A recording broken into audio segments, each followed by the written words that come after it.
in this game. I don't know. Maybe. It was fun to see, at least. It was fun to see. I really want to see Brand, because he is super fun in team fights. His passive is so cool, and it can do an amazing amount of damage in like full-on 5v5. So he really does hit like a truck. But we do have some bans coming out here, videos we should probably talk about. Echo actually made it all the way through, I think, the last champion. Yes, he did. We didn't actually see him banned. We talked about it in the last game. We were surprised that it wasn't. But this game, Team Forge are like, nah. None of that. Get out of here. Yeah, no, but they do also ban Echo. the Kindred, which we did see last game. Zia, we were seeing earlier today, and also MSI, of course, very strong champion. And Nidalee and Rise out from Euronics.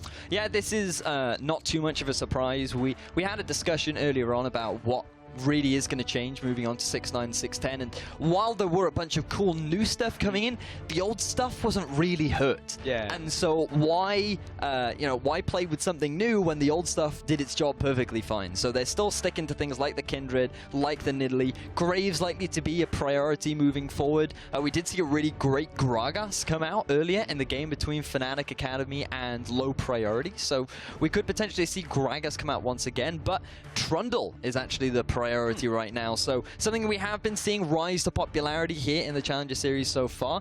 Definitely has a lot of presence, and I think back to Alfari and his basically ability to ignore everyone with that Subjugate, with the Titanic Hydra, going into that full tank mode. He has definitely that massive split push threat up in the top lane. Interesting to see the priority on that one. Of course, it is a flex pick. Could also see it in that support role as well. And now that the Herald is such a useful tool, putting that on the Trundle makes him just unkillable, does a billion damage, and then you can't do anything 1v1 anyway. Looking towards Euronics' first couple picks and see what they bring out here. Thinking about their jungle perhaps, but really can't take anything away from that. What are we looking from a first rotation? What would you pick in this situation? Lucian is available right now. I would put a little bit of pressure on top of him. He's a very strong AD carry right now. Didn't actually have that high of a win rate in the MSI, as far as I can recall. And even though he is a popular pick, very strong, has a lot of presence down in the bottom lane. The interesting thing about Lucian that we've seen on this patch is the Ghost Blade into Black Cleaver, building him more like a spellcaster with heavy penetration rather than the typical AD carry build that we've seen. And it has had some interesting success from a number of people that I saw Tabs tweeting about it the other week, saying how he really liked that style of optimization on, I think he was actually building it on Ashe. But that sort of combo is something that we're seeing a little bit more on these AD caster styles of play. For sure. But we don't see the Lucian just yet, but we may in a second. So Gragas, or rather Graves, has been picked up over for Euronics, and the Alistar as well for the bot lane going into that support role. So Haddow going to be comfortable with that champion. So pretty solid picks to start off the draft. Haddow, his three main go-to champions were Braum, Alistar, and Bard. These were the three that he would pick if they were open and available to him. And so with the Braum gone, not really a surprise that he's moved immediately back to the Alistar. Have to remember 6'10", Alistar did have a couple reductions to the amount of damage that he does now mitigate within his ultimate. It's gone from 70% to 50% at level 1, then 60% at level 2, and then back to the 70% at level 3. So a little bit squishier when he pops that ult compared to what he was in the past. Yeah, he can't just like drop to like 10% HP and be like, I'm just unkillable now, and go for a tower dive anyway, and it's like, okay. So yeah, not going to see that in this game. But there's a Lucian, so we were just talking about that champion and all the reasons why he's good right now. But also the Elise didn't really drop out of the meta, really. And with the Nidalee ban and the Kindred ban and the Graves pickup, then Elise. I think, yeah, Elise makes the most sense here. She's kind of like the next best thing. The Gragas, again, we did mention it earlier. Another viable option, but it does seem that Team Forge, they want a little bit more early game presence with the Elise. They want to be able to say, look, we can make these early picks. We have that potential pressure from our early game jungler, and it can somewhat match the Graves if you catch him unawares. So do quite like this pickup from Team Forge. So far, pretty standard stuff coming out from him, just making sure that they have comfortable laners. They have the strong presence from Elise, they have the strong presence from Lucian, and Trundle pretty well-rounded top laner. So Euronics do lock in the next couple picks. Definitely been spending a fair amount of time on each of these rotations. Victor back into the mid lane, as we've already seen throughout this tournament as well in this new patch. 6'10", if you have just joined us. And Ezreal as well for that bottom lane, and that'll be going over to Cedrian. So we'll see how that one works out. Also seeing a rise in popularity of the Ezreal throughout this tournament so far.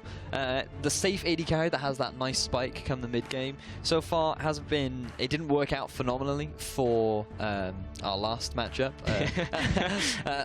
with Shev. Definitely had some nice presence. He still did have a good kill score, and paired up with the Nami, it was quite nice. But paired up with the Alistar, you're likely going to struggle in lane depending on what Team Forge decide to go for. They could go for the Caitlyn and maybe with the Janna again. And Euronics will not have the the same sort of laning phase that Chev were able to have in the game before.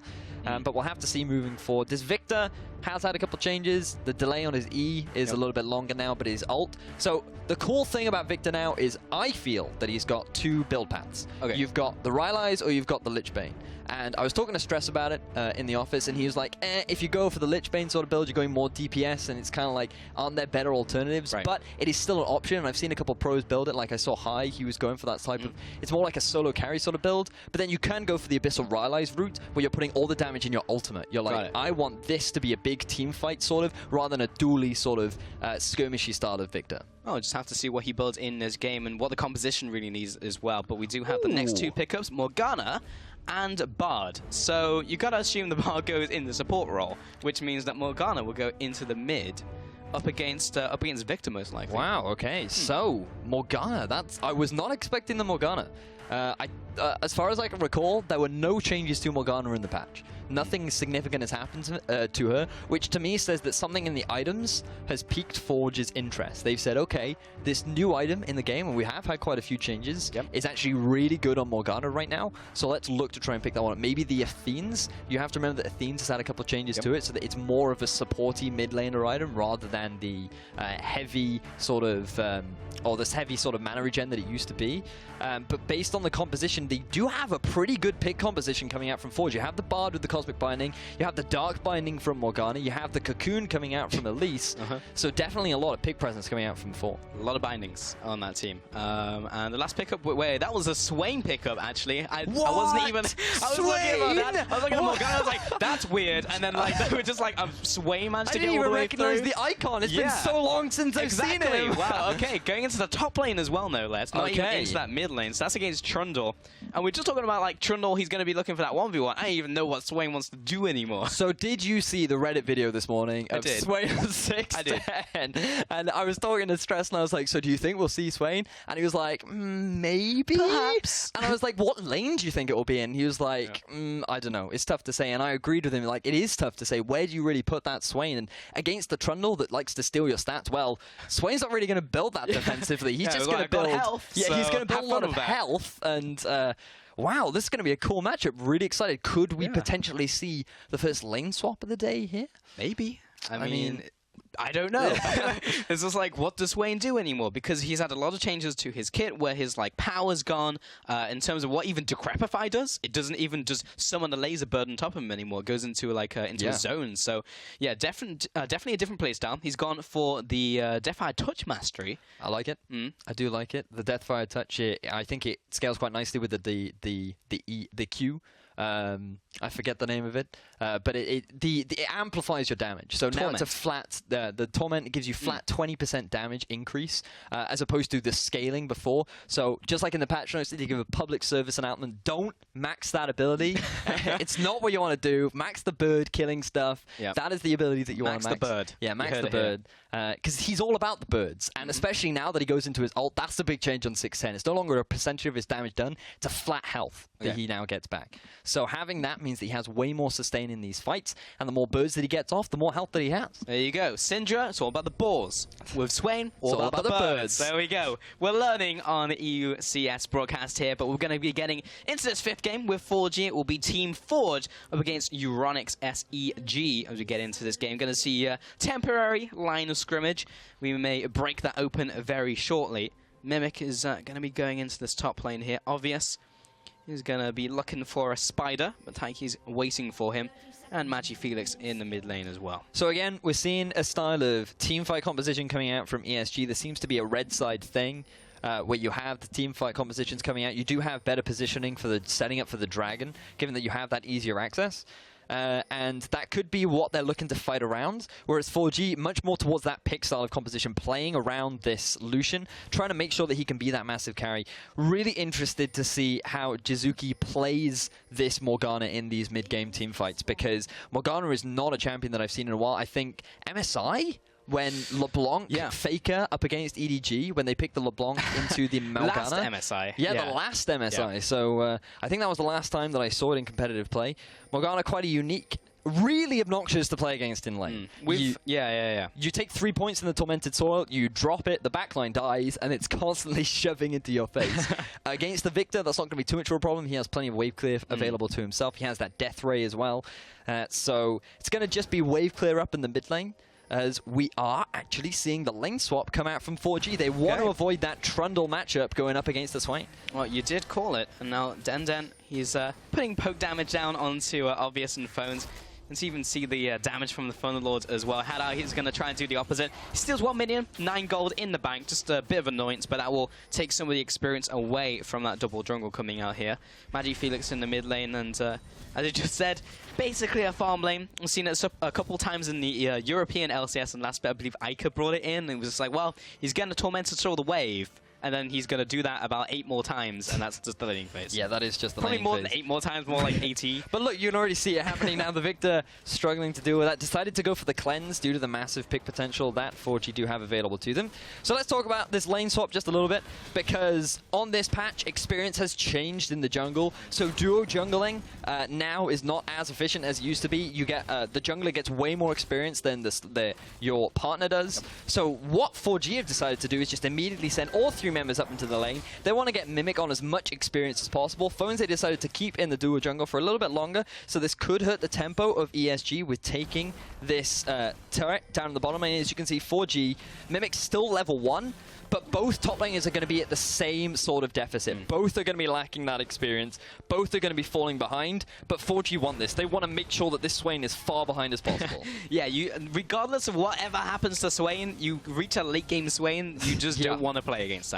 Den, he's going to get beaten up by the tower, but I want to see where the gold goes as well. I'd like to see the top laners maybe collect a lot of this gold. Hadar's going to be going back to base, so most likely that will be the case. But I want to see the Swain get big. That's really what I want to see in this game. You want to see a big bird? I do, and I want to see him just like wreck everything. I know Deficio is going to be very happy about this. He's a big Swain player himself. I'm not sure about the new Swain, but old Swain, love that champion. Is he second wave? That's going to hurt a little bit. Is he a bird connoisseur? Would you call him that? Maybe. I think it's just Swain though. I think Swain only flies out. So he's crows. not a Nivea man? Right, you know, because like if Swain shot out like lots of different birds, you know, and then you became like a bird like spotter, a pigeon and a sparrow, then you would be like a bird connoisseur. But because it's crows, I wouldn't call Deficio that. Oh, that sucks a lot. So this comes back to what happened early on, where Phones decided to stay a little bit longer in the jungle with Obvious, and because Mimic was sent straight to the top lane almost immediately, they had that tempo advantage. They got that 2-1 turret down, and it actually bought enough time for 4G to rotate back down to the bottom lane, and they're going to keep their turret alive. So 4G with the massive advantage in the early game. Just for reference, that tower's on 9 HP. So yes, 4G managed to keep it alive, but in this situation, you have to move players around the map. You have to send the Swain top lane, you have to send the duo lane. There's going to be a large time in this game where they won't be able to reach that tower to hit it. So even if it is on 9 HP, it could be 1 HP, it doesn't matter because they can't hit it and get the gold. And now you're in the 2 versus 2, which you really wanted to avoid with the Ezreal and the Alistar as well, because this is a rough matchup against the Bard and the Lucian. So much lane presence from that duo pair. This is really smart from 4G as well. Mimic realizes the wave is shoved in the top. He can't overextend. He can't afford to do that against the Swain with the amount of pick potential and crowd control that the Swain does have. So they're just going to rotate all their members down to the bottom half of the map, and they're going to start setting up a siege onto this tier 1 turret as well. They may even go for the dive. Risky, because Graves is there. Preemptive teleport actually coming out from Phones. He's going to cancel it. That was a little bit weird, because it was 4 versus 3. Now it's going to be 5 versus 3. Now they'll go for the engage. Sejuan's going to come in, hand out with the knock-up onto 4. Not a lot of follow-up here. Going to be landing the turret shots onto Mimic. But I think ESG have gotten away with this 5-man dive. Cosmic, or rather the E comes out coming in from Bard, allowing everyone to escape. But that did not go as planned for 4G. So number 1, you're diving in Alistar. Always risky. He has a lot of crowd control. Very easy for him to set up the disengage. Number 2, you're diving against Alistar with an exhaust, which you didn't even have to use. But the third big thing about setting up a tower dive on 6-10 is in 6-9, the amount of damage that turrets do has been increased. It now does 40% of your maximum health for the first 3 shots, and then it starts to amplify after that. So setting up for tower dives is so much riskier. It really does hurt if you do not pull it off properly. And 4G, failing a little bit on their execution. Yeah, obvious now going to be walking on up. So they had that advantage from that initial tower going down. Of course, Phones didn't manage to pick up that extra experience or gold. But now, Forge, from that play, actually fell further behind. Because Mimic is level 3 up against the level 5 Phones right now. So there's a big advantage in terms of those levels, and of course the farm as well, since Phones has just been farming. That's all he's been doing. He's been playing Farmville in the top lane. And now Euronics have 4 people in the top lane and may look to dive Mimic. So he could be in a horrible position. So ESG trying to mimic what 4G did down in the bottom lane to maybe set up a play for themselves, as they are looking to set up a lot of damage down onto this tier 1 turret in the top lane. Taiki has moved up to try and help mitigate this, but they are going to be forced back, and that is going to really hurt Mimic. As you mentioned, level 3, 11 farm to the 32 is going to allow Swain, who's now level 6. That stings. Yes, we thought it was really bad what happened to ESG, but they're able to turn it around with a really nice play. Mimic did not respect the big wave. Being on a Trundle, it's hard for you to clear out the wave, especially up against a Swain, and so ESG playing the map beautifully to get themselves a tower back. It was the counter play, and now the bottom lane is going to be sieged in from Gap and Denden, but this is going to take a while to go down. They're not going to get it on this wave at least, and the tempo was still over to Euronics, taking the portal out. Phone, Sejin, Obvious, and Hadal still pushing up the top lane. In comes Morgana from the mid lane, and the rest of the team coming in here, trying to get something done. Black Shield comes across, so it doesn't get the Never move, but Tower also fall to Gaps, who's getting all of that gold. And the push continues in the top lane. If Euronics can pick up this tower, this could be really good for them. End of the line onto Taiki. He's being zoned away. I'm not really sure why 4G are just sending people in 1 by 1 as sacrifices to Euronics, but they're going to eventually push them away. They do lose their blue before it, though. Wow, so ESG not quite able to take down that tier 2 turret, but demonstrating how 4G are starting to struggle in this matchup. That there is somewhat of a lack of wave clear. While Morgana is obnoxious in lane, her ability to actually clear the waves is not that strong in a very short space of time. So ESG using that to their advantage, realizing that Victor's putting a lot of pressure in the mid. Morgana has to divide her attention, and this has finally enabled Mangyflex to get himself back into the game in terms of farm. He has now managed to accrue a bit of an advantage. He's picked up that first Hex score, which likely will go into the death race, so he will amplify his ability to wave clear, and now he can be the one to start putting a bit more pressure down onto Chizuki. So ESG right now just basically playing the pressure game across the map. Denden and Gap are just going to clear out some of these wards, try and get some vision. The Rift Herald has gone over to Euronics, so they know that 4G are currently on the Herald, and there's a lot of prioritization on that buff now, and that will help out Mimic a lot if he can get in range, which he's trying to go over there to pick it up, because if he can get that, help him a lot in that solo lane, as he'll inevitably be stuck against something like a Swain. That's going to be collateral damage over the wall. I mean, stealing it doesn't really help. I mean, actually, it probably would have been good, because, yeah, 4G can't then pick up the buff, and, yeah, they would have at least denied it, but collateral damage was about 800 health off, so that was quite a long way away. Yep, so that is going to be pretty big for Trundle right now. Maybe he will, with that buff, have a little bit of an easier time up against the Swain. For those that don't know, this is the Glimpse of the Void buff. Does give you 5% damage reduction, as well as that, it builds up stacks. You can see just above the Trundle right there, he's going to hit 100 stacks, and once he hits that 100 stacks, he then gets a bit of bonus damage off the back of that too. So fantastic for those split pushes, fantastic for setting up against the 1v1s, and when your opponent is a Swain, you need all the help you can get. Yeah, for sure. Especially a Swain who's been farming by himself for a large portion of this game. Looking towards the Rod of Ages, most likely. There you can see the new bird, the Crepify, coming out from Phones. It now executes minions that are below 10 health. It is. So it's very good. Very convenient. Good at last hitting. Before it was just like, I might get this minion, I might not. Yeah. Yeah. Yeah, that can be quite annoying sometimes. So nice little quality of life change, I would argue, coming in for Swain, and I'm really looking forward to seeing how he progresses. I really want to keep an eye on his itemization as well, because he is going for the Catalyst of the Eons, change from Catalyst of the Protector. Now what Catalyst of the Eons does is, I like to think of it as the trading mana item. So every time you take damage, you get 15% of that damage back as mana, and every time you expend mana, you get 20% back of that as health. So fantastic for Swain, who both spends mana and also takes a lot of damage because he likes to be on your front. Yep, so likely to go for that Rod of Ages, but you do also have the GLP, or as I like to remember it, the Get Lucky Punk 800, and that is more of like an immediate, I like to think of it as a mid-game rower, because it gives you immediate stats, it gives you the things that you need right then and there, whereas the rower, it's still quite cheap, it's really cost effective, but it takes a little while to ramp up, so you're not going to have that same sort of power until slightly later on into the game. The Get Lucky Punk, I like it. And Taiki going to be following after onto Hadar, doesn't quite find him just yet, but giving me wandering around, taking away this Scuttler while he can try and secure that vision. There's a very deep pink ward actually from ESG. That's one of the really nice pink wards to get in the enemy jungle where no one really checks it because everyone paths around it. So if you can get that early, honestly no one really spots it and it gives you a lot of information. So nice to have that vision down.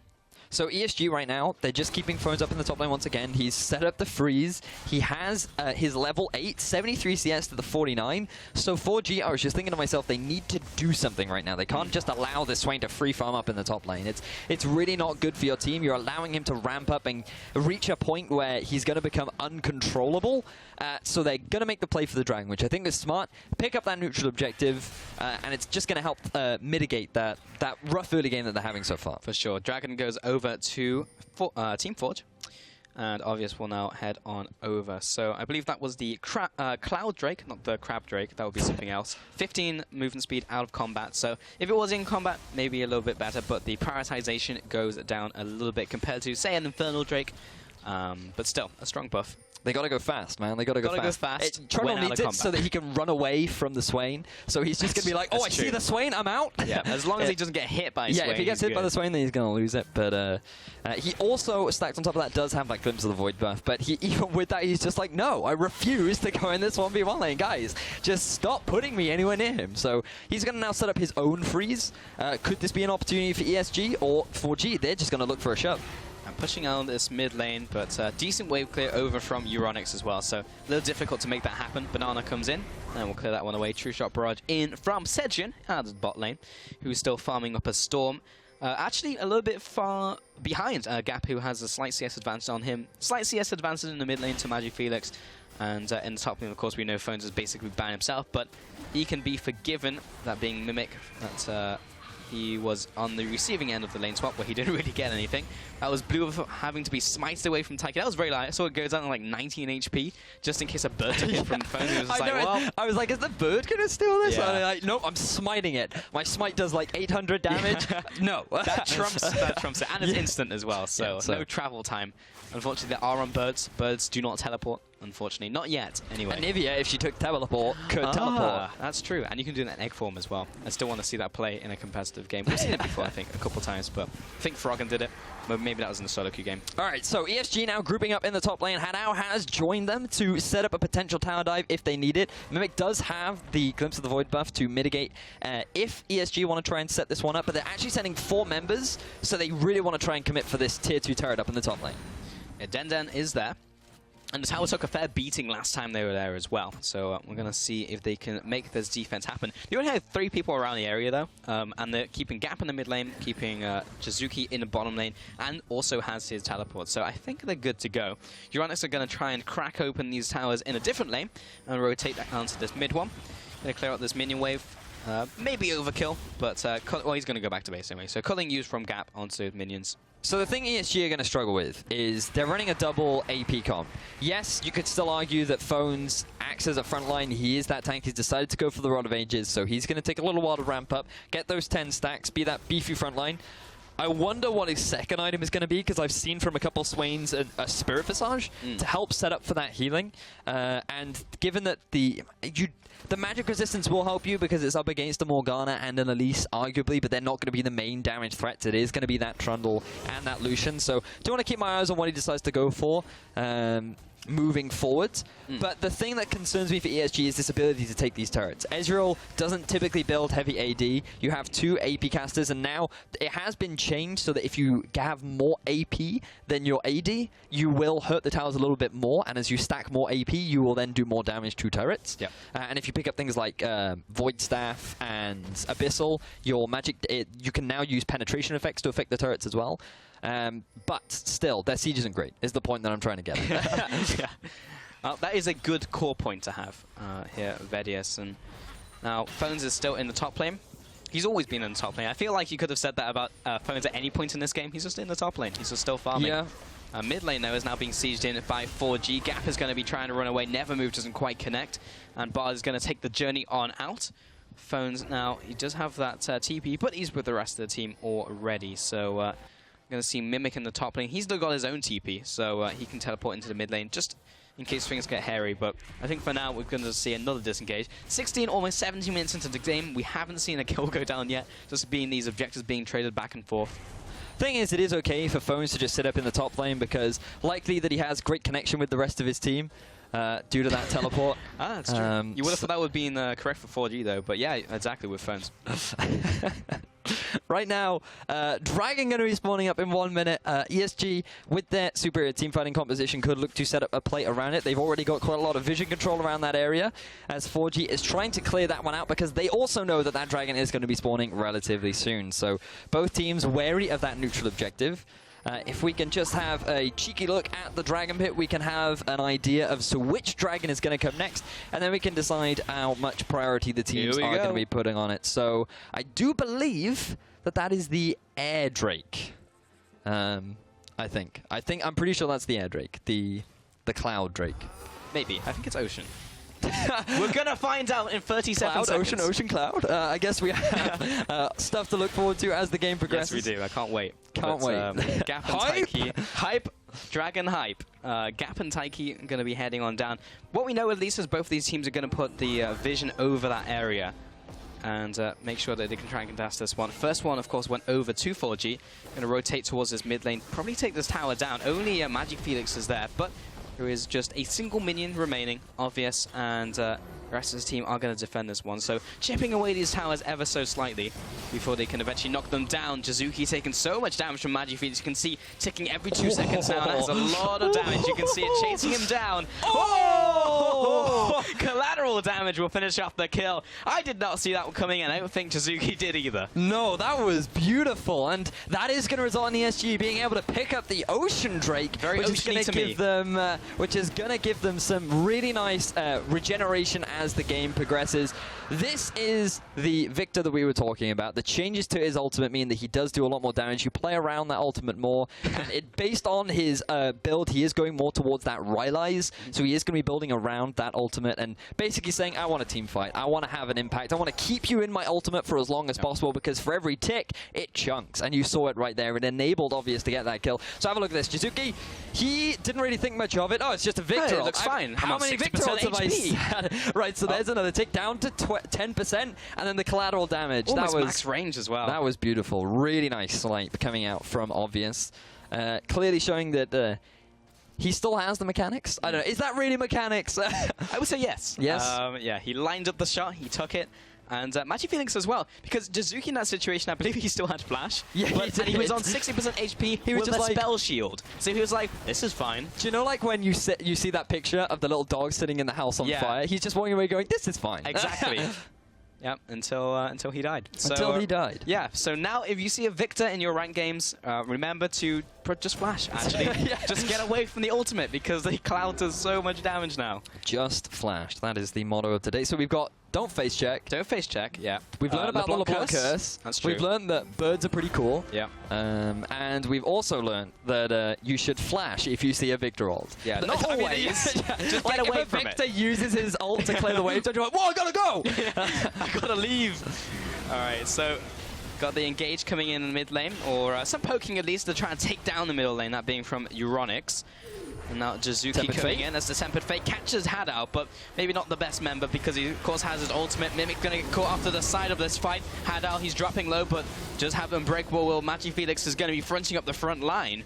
But Phones is also there just in case he's needed. But I think after all of that, we're just going to get a disengage in this mid lane. Euronics and 4G not really looking for the fight just yet. Magic Felix approaching Taiki, going to have to flash over the wall. Magic Felix, I don't think he ulted there, but there's a true shot barrage. Lands onto a couple members of 4G, but they are already pretty low. So, MagiFelix actually used his ultimate as a disengage tool. As the rest of 4G were following up from the flank engage that was coming up from Mimic, MagiFelix just dropped it down onto the entering members, dropped it down onto Jizuke and Denden, who quite quickly learned their lesson. They realized that the Rylai's was also up, and they were like, nope, I ain't going anywhere near that. So they immediately disengage, which results in ESG being able to turn the fight around onto Mimic and forcing the flash out of Taiki. And now, with the amount of damage that they were able to get down, they can easily set up to take that tier 1 turret in the middle lane. Middle tower is deaded over to Euronics, so that would be a nice gold injection over to them in this game. So they have the small gold advantage in this game, but nothing huge really, as we are 21 minutes in now. Obviously just taking up this buff, so is MagiFelix on the bottom side, taking away the blue buff. And now the siege comes into the mid lane from Forge. Just trying to chunk down this tower. Collateral damage used to clear out the wave coming in from Obvious. So, yeah, that was a great disengage because all the momentum was coming in from that minion wave from 4G, so they're going to have to stop doing anything. See, what was actually really great about that play from ESG is they took a lot of the momentum away from 4G, because 4G, they had a pushing wave up in the top lane, they had a pushing wave in the bottom lane, and if they'd taken that mid turret, they may have been able to keep that momentum going. They might have been able to push onto that tier 2 turret because there was so much pressure coming out from the other side lanes. But because of the wave kick coming out from Obvious and Cedron, preventing that siege from happening from 4G, that now enables ESG to just reset and pick up all that free farm in the side lanes, and they can basically go, forget that ever happened, let's just go get a bit of extra farm, get a couple extra items, and then reset when it works for us. Gap popping his ultimate. Ghostblade doesn't increase the damage on ultimate, but does give you extra movement speed, so it's easier to kind of maneuver your ultimate to hit people in the face with. But before it used to scale from attack speed, now it's a set number of shots every time you level that one up, but that was an old change anyway. It's just something to keep track of. Mid lane is getting wave cleared once again. Victor still very good at doing so, and 4G, again, they're trying these mid lane pushes, but constantly being wave cleared, constantly being outmaneuvered by ESG. This hasn't really resulted in a big advantage to either team, though. So 4G, they're running a pick comp. By setting up these sieges, what they're trying to do is they're waiting for ESG to just slightly overstep, land the pick, get the immediate collapse, get the kill, numbers advantage, we can then take turrets. The problem is ESG are playing so defensively because they're aware of this possibility of getting picked off. They're relying on the Victor for the wave clear. They have the long-range poke coming out from Cedron, who now, having completed his Iceborne Gauntlet, is doing a great job of saying, I'm going to keep you guys over there. If you want to come here, you're going to get hit in the face, you're going to get slowed, and then Victor's going to poke you down. The pick does land on the Cedron, but because he has had out there to support him, he is not that afraid as well. So what 4G need to do is take advantage of this pick style of play, and they need to set up vision like deep. They need to get this deep vision. They need to be relying on catching someone in a rotation, someone who's a little bit too overextended. They need to catch ESG off guard, and by grouping mid and just running at ESG, that is not going to happen. Well, yeah, it's really just down to just like a stray skill shot land, perhaps. Oh, they don't see it. Oh, they do. They got it. Yeah. He was just trying to click it, but yeah, now Hadao, he's just walking around, taking away this Baron real quick. But yeah, Jizuki, when he does land a binding, we just saw it before on Cedron, does a lot of damage. So yeah, don't want to be hit by that one. You can see the power of the composition, they're just not able to execute on it right now. Yeah, that was a lot of damage coming out from Jizuki. Yes. Yeah, I do believe now he is level 13, so he will have maxed both his Dark Binding and his Tormented Soil, which means that Tormented Soil, just like Victor ult, can be a little bit unforgiving if you sit in all of it. True. Meanwhile, want to quickly rotate up to Phones, who has decided to go for the Zhonya second. Does make a lot of sense. Enables you to sit in the middle of team fights. The birds still fly out when you're in your Zhonyas, so if you're losing health, it's a great way to get some of that health back quickly, and it gives you some of that armor. So we were talking about earlier the Trundle and the Lucian being the main damage dealers. Having that extra armor will help you out. And the cooldown reduction that you now get on 6-9. Very true, on the Zhonya's Hourglass. Well, Mountain Drake hype, and Euronics will be trying to take this one down. And they're going to drag it out of the pit. So currently 4G do not have great positioning to try and stop this. Mimic's on the bottom side, but Obvious should be able to smite this one away. There we go. 25 gold and the Mountain Dragon in the bank. Here we go. Getting chunked out. He's going to have to pop the ultimate fairly early on. Remember, this is still only rank 1 Astra ultimate. Tempered Fate doesn't quite land onto MagiFelix. He's going to be backing off the rest of the team. Binding lands quick lens. Almost frame perfect. Fantastic. So he'll back away. Of course, the best move would have not been hit with that in the first place, but still managed to get out of it, and they take the dragon at no loss, really. Like that execution from 4G, funneling ESG into what was effectively the entrance from the river, and that meant that it was so much easier to land their poke as Hado goes in. The flash, the pulverize, no ultimate, and no bueno. He's going to go down 1-0, and he just kind of walked into 4G, but that's what happens when Alistair misses his combo. Adios, mi compadre. The Black Shield, fantastic counterplay against the engagement coming out from Alistair. He tried to land that play, didn't work out. Notice that he used both his flash and his exhaust. Didn't have the ultimate. Speaking of ultimates, well, turns out Victor has burst. Did you know? We're learning a lot today. We really are. Den did not want to be there. He died in the portal, so he'll never be found. The body will never be found. Sedrin again getting hit by a binding from Jizuki, being pinpoint accurate on those things. But bottom tower also went down while all that was happening, over to 4G.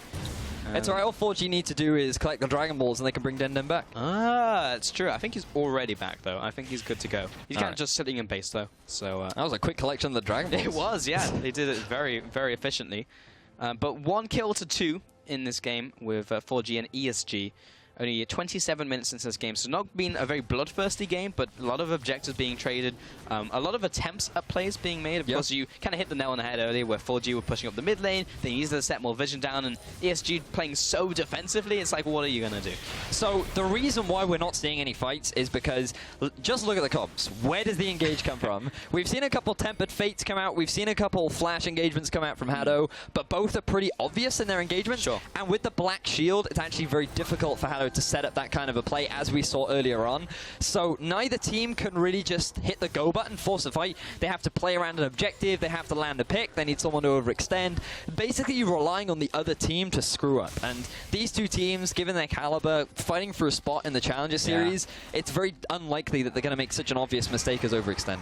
It's a good thing to note out, though. I would like to see these teams go up against other teams utilizing a similar playstyle to have in this one, because 4G don't know a lot about them compared to the other teams in this tournament versus like Euronics, who came out of the German tournament and looked just extremely, extremely strong and have players with pedigrees. So we just have to see how they perform against other teams, but I want to see how this match turns out, because 28 minutes into this game, a lot of items have been picked up. Jizuki, now with that death cap, he was going for a very kind of glass cannon build, doesn't want to be jumping in, and this also goes down to the playstyle, right? You want to be trying to catch someone, not just walk into the enemy and pop the Zhonyas like other Morgana builds we've seen before. That was an interesting sound out there. Because that's the sound I would make if I was hit by a true shot. Yeah, that's me just like walking up to the top lane and being like, it's okay guys, we have enough wave clear, we can stop this siege. And then I get hit by a death ray as well as an Ezreal Q, and I'm just like, no, I'm leaving now. Do not want. So yeah, that's the noise. If you ever watch me play League, that's literally the noises that I make. Like that would freak me out. If Jizuki made that noise and I was on TeamSpeak with him, that would just like freak me the hell out. Just no one expecting me just sitting in laning phase making weird noises from my lane. What the hell's going on? Is mid lane okay? Yeah, it's fine. I just missed a minion. But yeah, ESG going to be still seeding up the top lane. Jizuki continuing to look for these Qs to land. The Spining's going to chase down Obvious. Doesn't connect. Taiki going to be warding on up, and because not a lot has been happening here, Phones does go into the bottom lane, but there's the TP out from Mimic, in fact, and the collapse should be good. Now reaction TP as they all regroup on the TP from Phones. Sedrin's going to get locked up. Jizuki's getting blown up by Magifelix. Sedrin will be the first one to go down in this fight. There's the exhaust coming out from Magifelix, though. And now Mimic and Taiki will be backing off. That was just a 1-0. Denden, that is extremely bold support. Magical Journeys right into the collateral damage. Obvious will be very happy to pick up that kill. So that ultimately turns into a 1-for-1. So 2 for 2 for Obvious with his shots on that collateral damage. Really impressive stuff, but as you rightly said, 1 for 1 overall in terms of the kills. ESG being a little bit more proactive with trying to set up a play. They realize that they can get the collapse with the beautiful ward that they have placed behind 4G, and that easily enables them to set up for that sort of flank engage. They get a very nice pick onto Sedrin, and this is the power of that pick potential. So have a look at this. Teleport comes in. You're going to see the pillar follow up to try and prevent Obvious or burning his flash very early on. Sedrin doesn't respect the pick potential, and he gets shut down super quickly. But MagiFelix is really the guy that stops the follow-up engage from coming. He gets a really nice gravity field down, locking 2 members of 4G up and getting a huge amount of damage to force to disengage. And then Denden's like, hey guys, I'm here to heal you, I'm going to help you so we can re-engage. And then he's like, no, wait, no, no. And you can't obviously block the collateral damage, ends up giving away his life. So unfortunately for Denden, he's going to have to give up another wish of the Dragon Balls to bring him back to life. And he's currently sitting at 0, 2, and 2. So he has been involved in all of his team's kills, but he has also given away just as many. Also true. If only he had a support, the support had a support. He had like a Braum, and it was just like, yeah, to protect him. Hadao's going to get caught out. He's not going to pop the ultimate, but that was a full culling charge onto him. So he's down to about 20% HP as he'll have to head on back. But that was just before the dragon spawning, and this is another mountain dragon. So this will most likely go over to 4G. This time, last mountain dragon went over to Euronics. And this is just being uncontested while the rest of Euronics go back to base, they go back to their jungle and carry on farming as much as they can. So, slower game compared to what we've had throughout the day. To be honest, not what I'm used to from Challenger Series. Usually we get a lot of fights, messy fights all over the map, but these two teams have been playing very macro-orientated, very much about these objectives, prioritizing farm onto certain players, and have a look at Phones right now as he tries to catch up Taki. Oh, Taiki is over the wall. He's going to take a bit more damage from the Torment, but Jizuki mitigating a lot of that with the Black Shield. Phones is becoming more and more scary. He's now on triple items, which we haven't really revisited that in a while because we haven't seen Phones in a fight. But when he gets into one, he's going to be very scary. Yeah, if only he had some kind of better connection to reach. I feel that with this itemization, he's going to be a very scary powerhouse, though. You have the Rylai's to help stick to your targets. You have the Zhonyas in case you get into a bit of trouble, and you also have that Roa for the sort of off-tankiness that Swain is. So, decided not to go for the Spirit's Visage for the extra bit of cooldown reduction as well as Magic Resist. I guess he decided that he would rather value the damage over that extra healing power. And given that he is quite tanky and has a lot of health anyway, it makes a lot of sense. So Phones moving forward may go for, I feel like the Void Staff would be the next best bet to shred through what Magic Resist is. You can see that the Locket is well on its way to being completed, as well as that the Spirit's Visage has been completed for Mimic. The Magic Resistance has been reduced on it, but still, it's something that you want to try and shred through as much as possible. So you can also see the Abyssal coming out from Taiki, so I do expect the Void Staff to be next. That was brave by Sedrin.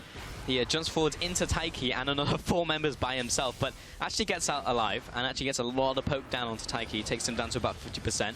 Meanwhile, Phones was also caught out by Binding, so also goes down to around 50% himself. As a good pick onto Hadao once again. He may need to pop the ultimate here. He pops it instantly, comes in with a flash. The knockup moves on to Denden. Obvious is looking to put down some damage. Mimic is zoning away Sedrin and MagiFelix. Big ultimate from MagiFelix onto 4 players. And the storm is still surging onto Taiki. He'll manage to get away through the wall, courtesy of Bard. Sedrin, he is just a binding magnet this game, taking all of those to the face. He's going to be dropping low himself. But that was ultimately a 1-0. A kill over to 4G onto Hadao. So you can really see how hard it is for ESG to stick onto the targets of 4G. They have so much disengage and pick available that they are constantly keeping ESG at arm's length and denying Phones from actually getting into the middle of these team fights and being a nuisance that Swain really is. So really impressive stuff coming out from 4G, landing binding after binding, coming out from both Denden and Jizuki, as well as the Pillar and the Cocoon. It's just so obnoxious to get through. So have a look at this. Sedrin already forced to use his Gap Closer to disengage.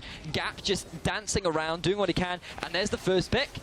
You can see the Pillar coming out. There's the next pick coming out from Denden as the Baron is actually going to get started off. So cut short that replay, but 4G, they get a kill. TP comes in from ESG. This could get messy. True shot barrage onto Denden, and Taiki, obvious, is taking a lot of the brunt of this damage. Hadao is going to body block that for his jungler. No ult. Mimic, Taiki coming in here. The Baron is still angry. He's still spitting at people, and now he's starting to regen. So Denden is always on the receiving end of pretty much any damage that comes out from anything in this game. ESG, Phones once again gets caught out, Binders binding, and Jizuki has been making this work. Taiki's going to try and jump away, he's going to repel onto the minion, and Sedrin jumps forwards. Phones will pick up the kill. Obvious comes in with a cloud of damage for the overkill, and the jungler goes down. And Euronics, can they make anything happen from this? Taiki That was a mistake. I feel like that's the only way to describe what happened there. He walked literally into all 5 members of the team. He did the God Bro. Yeah, he did the God Bro. And based on what we've learned today, that's how you throw games. Yeah. So, fortunately, ESG, they're just going to go back, control some of the side waves that are pushing against them. So, they're not going to gain that much off the back of it.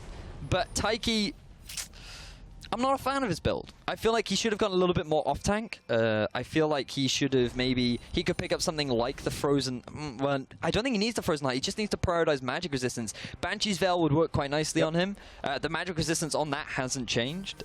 Only one of the major magic items that hasn't had it adjusted. As well as that, Abyssal I feel like should have been a little bit more of a priority, especially if you want to go for that damage route. Sure. Rylai's, I feel like, yes, okay, it helps a little bit with the kiting, but you've already got enough kite. Do you need the Rylai's on top of that as well? So, not a massive fan of Taiki's build path. But another binding lands onto Obvious. There's a lot of damage. Tempered Fate will draw ESG back into the team. Hadao, he's going to be popping his own ultimate. 2-shot barrage comes across. Magi Felix going to be pulling out the laser, but again, he's bound up. Taiki, he's going to be coming in here. Mimic, once again, he's also going to get bound up, this time by Phones. Hits him with the Never move. And Magi Felix, he's going to have to back off back to base. Phones is back on this front line. A lot of people flashing up red, but no one went down.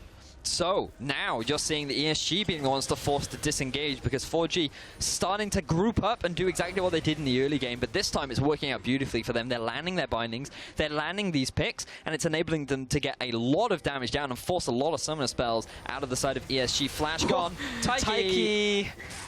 Well, what goes up must come down, and Taiki is very down. Yeah, I think he got washed out of the water spout right there. I really think so too. Was he just I think he was just recalling. Yeah, in the middle of the lane. Yeah. Don't do that, kids. Yeah, please don't. Taiki, that was a big misplay. And we talked about you get caught out once, you can give away a big objective. Mimic, he might now be the one getting caught out. He's good. He's significantly more tanky than Elise. But unfortunately, Baron is on the board, but with 4 members remaining, despite them having no jungler, I think they should be okay. Got very weirded out for a second because all of Euronics just jumped through a portal. And I was like, they don't have a bard. But Den had just like set it up for them, convening to the next objective, which is Dragon. So Euronics are going to go down here, and this is the Elder Dragon now spawning at 37 minutes. Everything after 35 minutes will be Elder Dragons, so going to be buffing up their current dragons, but they just kind of left open Baron, so I'm not sure how fast they can take this one down. Magi Felix is the only one heading over, but if there is any one member to send over, it is definitely the mid lane. A 2-shot barrage comes in, does not net the steal. That was a curious play from Euronics. They knew that 4G were there because they were contesting the Baron. Yep. Then they went Dragon to contest that instead. Yep. Maybe they really prioritized the Dragon. Like, that was just interesting. I guess they value it more. It's going to give them a lot of tower shoving potential. They're going to quickly take up that tier 2, but now 4G, we talked about it in the last game, Baron has been extended in its duration, now lasting 3 minutes and 30 seconds. Elder Dragon only lasts 2 minutes, and you need to force a fight, and so far this game, it has not been about fighting. The kill score is only 3-5 in 38 minutes. Coming up to 39, we only had 8 kills total. Yeah. So I don't know if ESG are going to be able to really make maximum use out of this, and yes, they have a lot of wave clear with the Victor, but with the amount of pick potential combined with a Baron, that sets up for quite a scary siege position. Well, I guess we're going to find out the answer to which was better, Elder Dragon with 2 dragons or the Baron. It definitely gave 4G the momentum to push up mid lane. The poke doesn't land. That's a good Q out from Jazuki. Onto again Hadao. He's going to go down to around 30% HP and pop his ultimate, so that's pretty significant for around the next minute. Still has his flash, but if he goes in, it's probably a one-way ticket. It certainly is. ESG doing what they can to just defend against this turret. 4G going to move around to the blue buff. Yeah, that blue buff pretty dead. Big crit coming out to pick that one up, going over to Gap. But what did they buff? It was Mountain and Ocean, right? Out from ESG, yeah. So the stats all get doubled, I believe, once you have the Elder Drake. Yeah, plus 50%, I believe, on each plus buff. 50, of course, yes, plus 50%. Yeah. So now that Ocean Drake will give you 6% regeneration, which, to be honest, against a pick comp, it's not actually that useful. Against poke comp, it can be quite valuable. But if you get caught, you're dead anyway. Yeah, if you get caught, you're dead. So Yeah, the Elder Dragon should be wearing off relatively soon, and there it goes, poof, it's disappeared. As we've seen from Playkeecom quite a lot this game. As 4G now with the Barons still alive, they still have about a minute left on it. They're going to look to take this tier 2 turret in the mid. Yeah, I think this one's probably going to go down, but that is a pretty stellar effort at defending this tower. Meanwhile, in the bot lane, Trundle was just locked in a battle to the death with Phones. Mid tower goes down over to 4G. Hadal's dropping very low himself, just getting his ultimate back online now. So has the flash, still has exhaust. Ooh, that was close though. It was very close. A little too close for comfort. I think Magi Felix. Ooh, Jizuki. I mean, look at the Thunderlord's proc coming out there. They were just dueling in the mid lane. Both of their combos landed, but Magifelix did not use his own ultimate, so that'll be important for the next fight. Top tower now being sieged in. Jizuki roaming in from the bottom side, looking for a stray binding onto Cedrian, but he will just carry on farming his minions. Top tower push has been averted, but the top tower is down to like 5% HP, so 4G just need to go up there, hit it once, and it will be going down very shortly. So, let's take this as an opportunity to quickly recap what has happened now with this Baron and with this Elder Dragon. ESG, they decided to prioritize the Elder Drake. They wanted that extra damage. They wanted to say, look, we can fight you because we know we have power. 4G made the smart decision and said, well, we don't want to fight you. We're going to take a Baron and we're going to just wait it out instead. So they wait the 2 minutes. They allow the buff to disappear. And then with the Baron, with the fantastic pick potential that they have, they set up the siege. They take the tier 2 turret down the mid. They get a lot of damage down on the tier 2 turret in the top. So now things have returned to normality a little bit. ESG hold the gold lead, but 4G's win condition is still the same. They want to group up. They want to land this crowd control around an objective. And they just want to force ESG back. While ESG, they want to force a fight. So they need Hado to come in from the flank. They need to set up these plays, and the most important thing is they need to control vision, which right now they are really struggling with. That's actually a really good point. We haven't seen Hado go for any flank engages. In fact, any real flanks from Euronics in general. So they haven't managed to get the fights that they really wanted. A lot of their plays and their kills have come from like reaction plays or snipes out from obvious, honestly, in the mid lane. So if they could get into that fight, that's definitely what they're trying to get into. Jizuki now finished up his Zhonya's Hourglass on top of all the AP items he had. So Hadal, even if he gets on top of him, they're not going to be able to burst down the Morgana before she gets into Zhonya's. No, so it's getting progressively harder for them to go for a fight, even on top of 4G. There goes the top lane turret for 4G, as they set up a little bit earlier. So there is no inner turrets left available for 4G to take. So everything else is just trying to crack that inhibitor line and get into the base from Euronics now. And the gold has completely equalized, more or less. 200 difference now between the two teams. 4G have done a great job of, even though it looks like they were falling behind in the fights earlier on, they get that Baron, and it seems to be the Baron so far of these games. The last game before we saw that one pick turn into a Baron. That one pick from ESG could have turned into the Baron if they wanted it, but hang on a second, Gap. Ooh, big culling. Big collateral damage. Ultimately going to drop both the AD carries a little bit low, but they've got the regeneration, of course, going on to Ezreal, so he's going to be pretty healthy. He's pretty much back up to full already, so he's good to go. And let's take a look at some of the items coming out here. So there's the Death Cap, of course, we already mentioned, looking at the ADC and how maybe he'll go for a more Cattery build and went for the Black Cleaver once again, we're seeing on Lucian. Also picked up the Infinity Edge now, 1-0 and 1. 450 farm. We haven't even noticed being farming up a Storm for this entire game. Like, well, he's Flame Horizon Cedrian at this point. Oh, he has. Wow. Didn't even notice that, went completely unawares. But Gap, yeah, this is the caster AD carry build that we've been seeing a little bit more. Gives you a lot of penetration. Really effective culling if you get the full channel of it off with the amount of penetration that it does provide. And basically, because you get a lot of cooldown reduction from this build as well, your abilities are up pretty regularly. You have a lot of mobility with your dashes and all that cool stuff. So I do like this itemization. He's decided to go for the Infinity Edge just to have that extra bit of oomph that we do love to see from these carries. And Morgana, interestingly, so a couple of Morganas I've seen in the past like to go for that Rod of Ages, decided to go more towards heavy damage, went for a very early Death Cap, then into the Zhonya's, then into a Void Staff. And to me, this is like the Season 2, Season 3 builds of old, where we used to see Morgana cast it in. But right now, if she lands that binding, it is going to hurt, as we've seen many times from Cedrion, as he has been our fantastic guinea pig as to what the potential from Morgana has. He really has. He's been like the power test for 4G every time there's just like, oh, I bought a new item. Let's just test it out on Cedrion. Yeah, he just lined himself up for it. Baron's up in 20 seconds, clearing out this vision as well as Euronics can do. Also really like your word usage of oomph. I don't think there's many other casters who use that. I know there's going to be a lot of European viewers who have absolutely no idea what that means. It does remind me of like MasterChef as well. It's just like, it just means more oomph. This build is like a good recipe. It's like you need more oomph. You need more vroom in your car. You know, you need more vroom. You know, it's the same principle. You need more oomph in your punch. That's true. It's it's, you know, it's that bit extra. That's what you mean by oomph. Exactly. Do you know what I mean? Yeah. You know, so a little bit more. Yeah. So Syndra last game didn't quite have the oomph having gone for the That's Zhonya's, but now with the death cap, the magical wizard's hat that makes everybody look awesome, is really going to hurt with that Morgana. So definitely is the oomph that you need. Yes, exactly. Yeah. But have a look at Mimic right now. Still split pushing, has a lot of damage. Iceborne Golem and Raveners. That was just gone. Phones has found him, but if he gets into a battle with Mimic, he's going to run after him forever. Top tower will be exchanged, but as that base opens up now by 4G, who take that bottom lane turret, Hadao is going to be tanking a bit more damage, but honestly, Euronics were on the receiving end of that poor play. Okay, so we've been talking about the engages for a really long time, but now I just had a look at what Denon has decided to build. We got a Righteous Glory, ladies and gentlemen. Big changes to Righteous Glory on the most recent patch, because with the changes to Catalyst of the Irons, you now have that added on as well, and it now... Previously, it didn't speed up your teammates. Now it does again. So that is the engage opportunity that 4G needed, and I really like it. I would have liked to see it come out from Hadao, because it really would have enabled them a little bit more in these team fights. But the fact that 4G have gone for it and they said, right, we've had enough now, we've got enough items, GA has now been completed for Mimic. Magic resistance on it has been nerfed a little bit on 6-9. But other than that, 4G are pretty much good to go.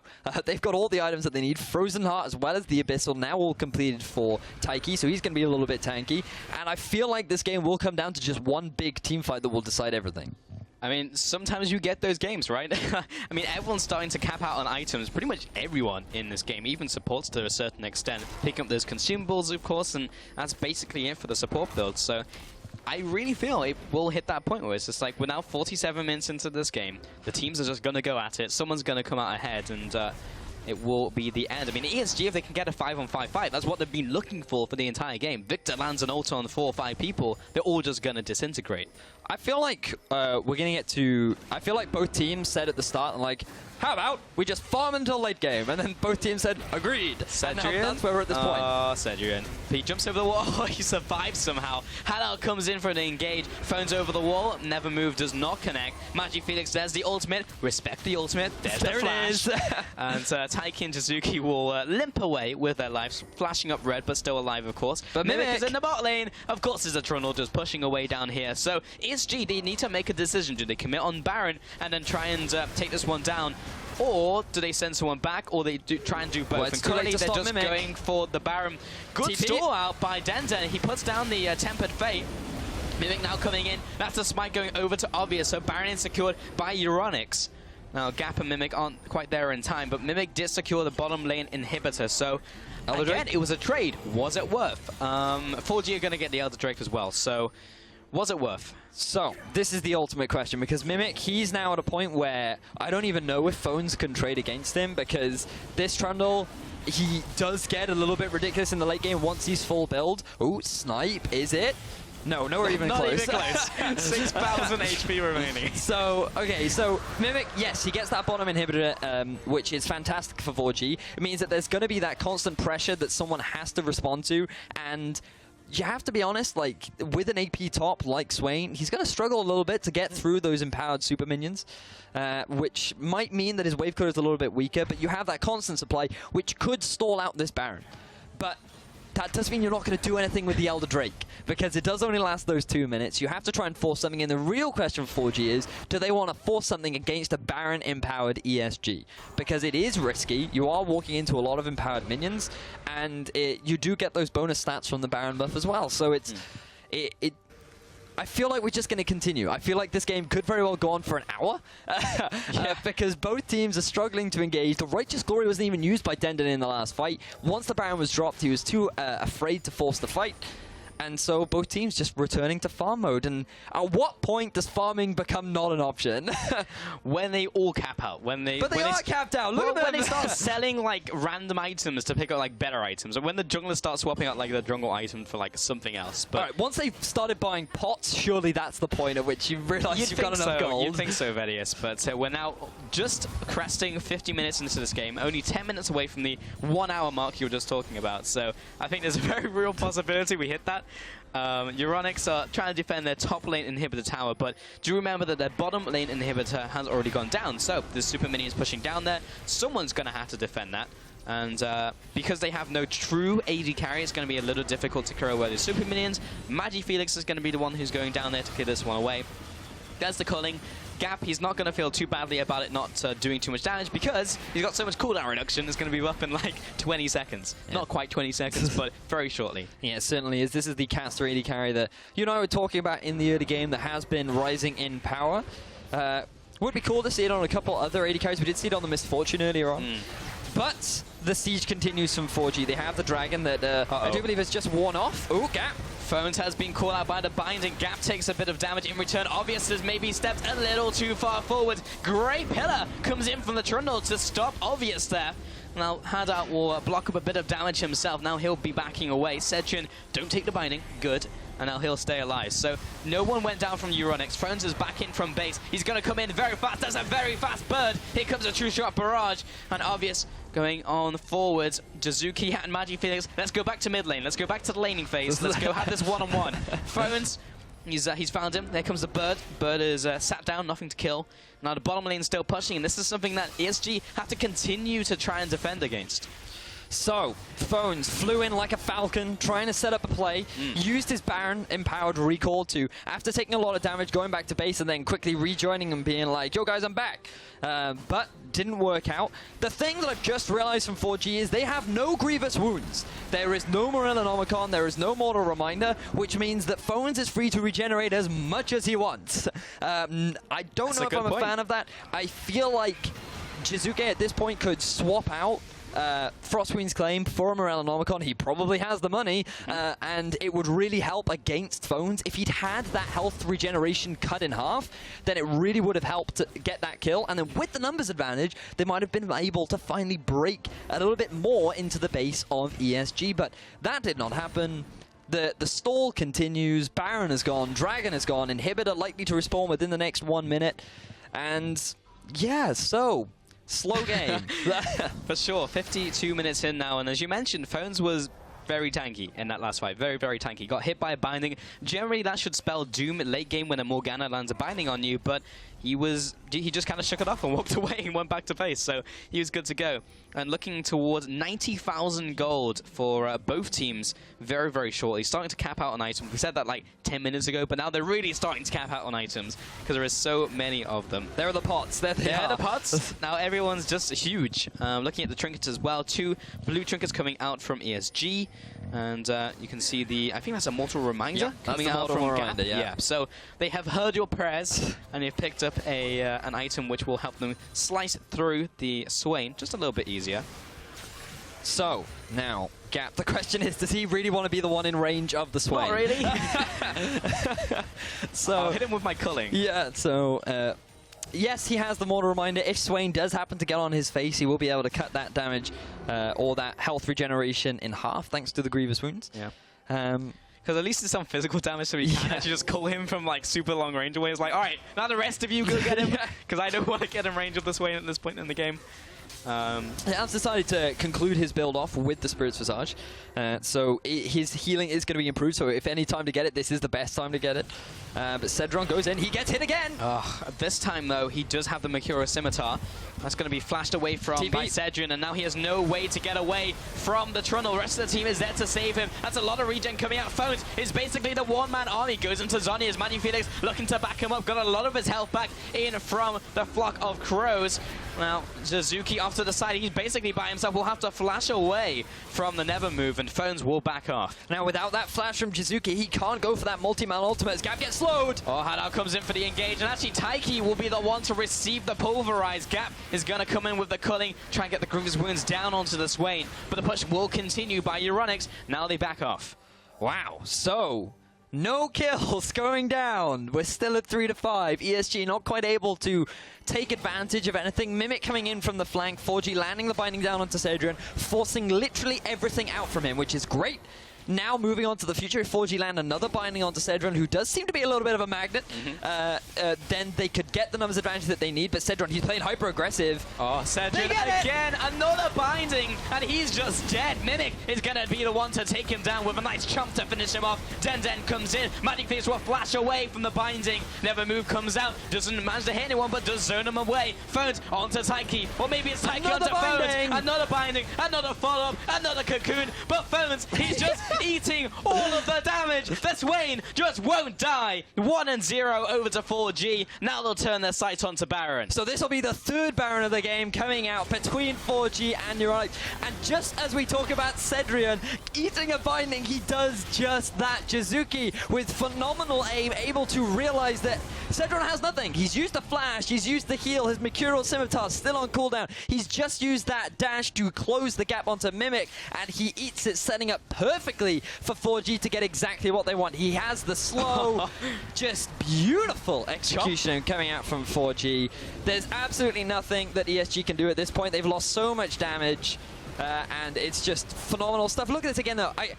We talk about Cedric eating a lot of bindings, but I do want to give some credit to Jizuke as well, because his binding have been really well placed. Notice that at the end of that team fight, he forced the flash out of Magi as well, because he was going to land another one. He then gets the third one down onto Phones as well. This guy is doing a great job of landing these bindings, and we were wondering how the Morgana would work out. Yeah. It is doing a pretty great job in Jizuke's hands. Yeah, we were maybe a little bit skeptical about the pick. You know, picking Morgana now with like all the other majors being changed. It's like, okay, and then Victor being picked up, and we saw how good Magi Felix was in the early game. Like, he was destroying people with that ultimate. But Jizuki, as this game has gone on, he was really like the linchpin as well of this composition, landing those bindings, landing cocoons as well, and following up with them.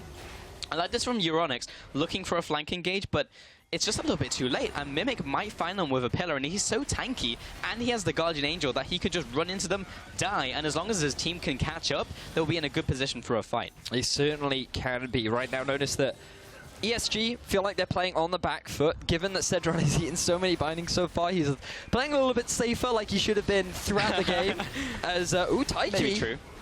Going to be forced to repel. Oh, the ultimate down from Magi. This is actually massive for 4G right now. They know that they have the ability advantage. That's a big damaging setup from Magi that they no longer have.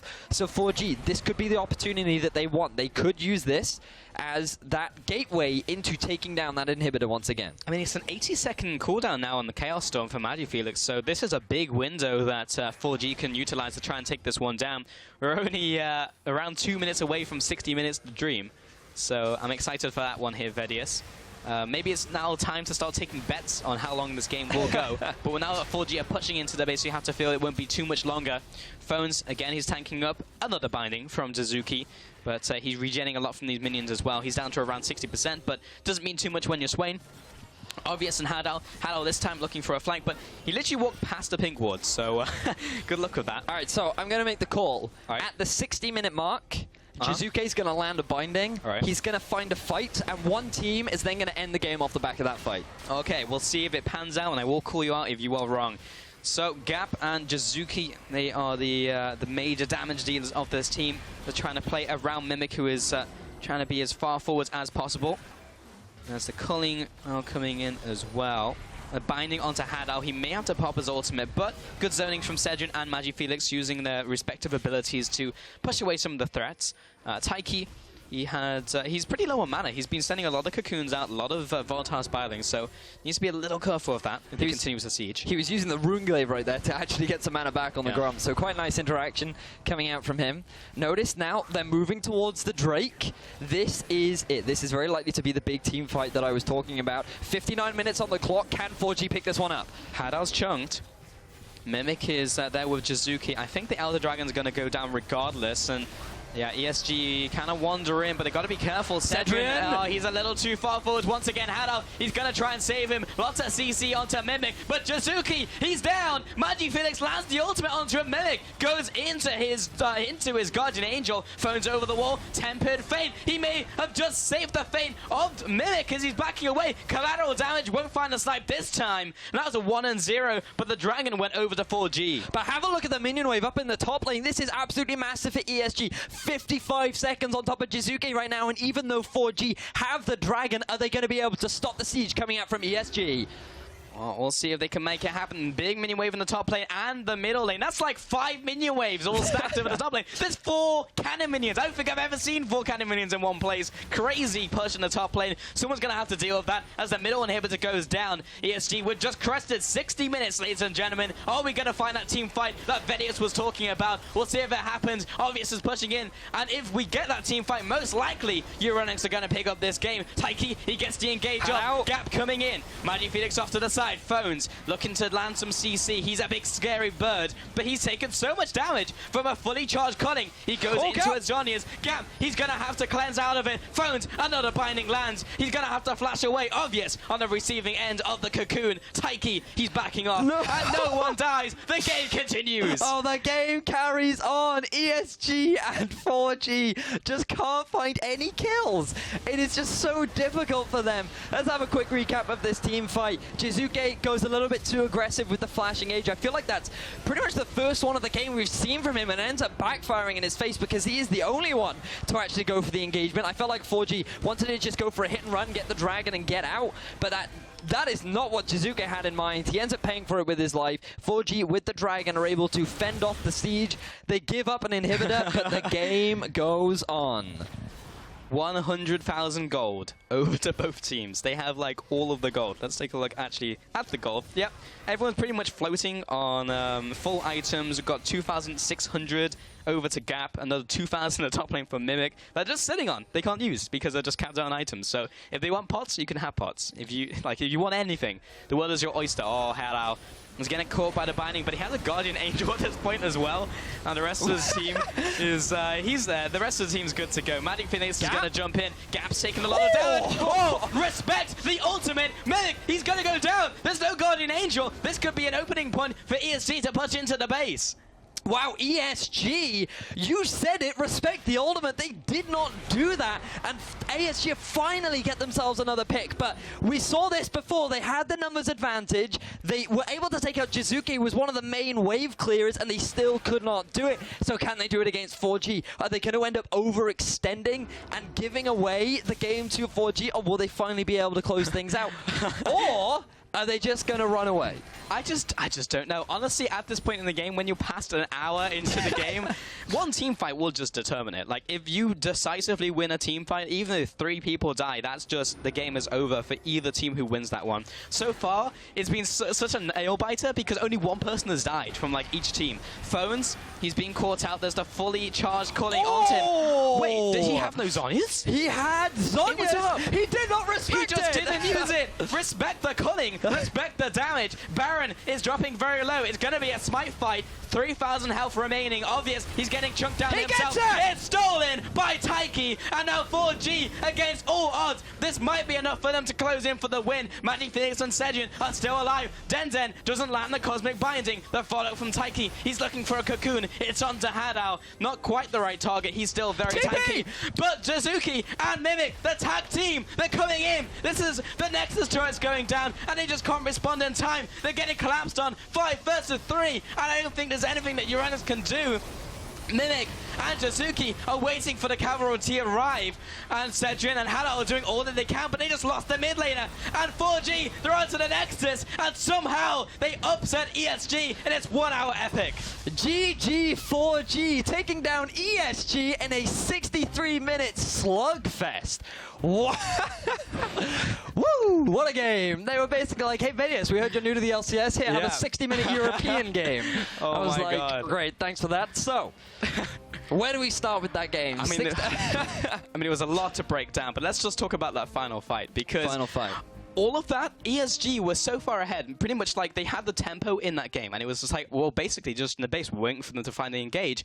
4G find 2 picks, and they try to go for the Baron, that being from ESG, and the game just ends. Yeah, hopefully we can actually get a replay of that final fight, because the culling at the very end there, we talked all game. The Swain. Yeah, we talked all game about respect the ultimate, and we weren't just talking about Victor. Oh. The culling with the Black Cleaver and the Ghost Blade has so much penetration it will just shred, and when you're sitting on top of that Tormented Soil as well, that is a lot of damage. The fact that you didn't Zhonya's really greedy, massive misplay. 1 pick gives a Baron. That seems to be the theme of this afternoon's games. Honestly, I think we could talk for another hour about that game, but I think both of the next 2 teams want to start to get into their game very shortly. So we're going to take a quick break. That's 5 games down, and that was a crazy game. We have just 1 more to go. So stick with us. We'll be back after this short break.